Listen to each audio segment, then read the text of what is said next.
I'm taking a look at some charts from Mrs. Marstaller's classroom. She's put them out in the hall for us all to enjoy.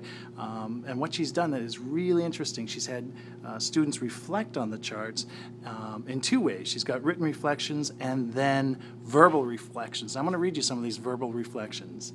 Sometimes when I don't understand some of the story, then I picture it like a movie. I try to read 2 or 3 pages, and if I only get 1 or 2 tricky words, I know it's just right. Then we go to Readers Make Sense. I look to read chunks. I read them all. I crash them together and make the word. I read past the tricky word to help it make sense. When a character does something surprising, I write it down so I can remember. When I get stuck on tricky words, I break them into parts and then put them together.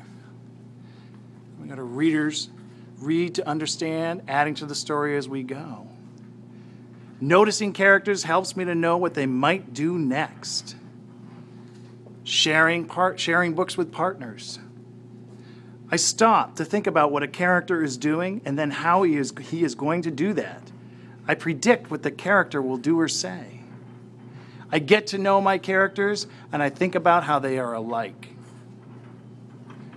Readers get to know characters, noticing. When I don't understand what the character is saying, I pretend to be them to see what they mean. Isn't this a big wow? This is just awesome. Readers grow ideas about characters by talking with partners. I ask my partner to say more about her postings. At the end of reading, I look my partner right in the eyes and nod my head so she knows I'm listening. When I read with a partner, I ask them questions and I respond.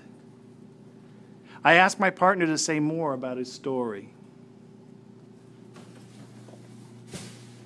As readers come to know characters well, we develop theories about what makes that character tick. Thinking about characters, I look at my partner and get them to say more. In All About Sam, at first he was doing everything wrong.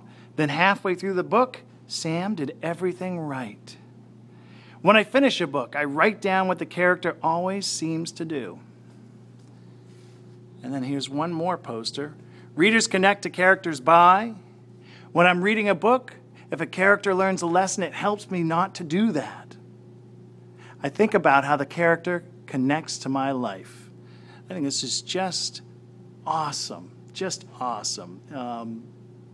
These fantastic charts that are helping the students with their reading, and then the students' reflections. A big thank you to Mrs. Marstaller, who just happens to be sitting right there. Thank you, Mrs. Marstaller.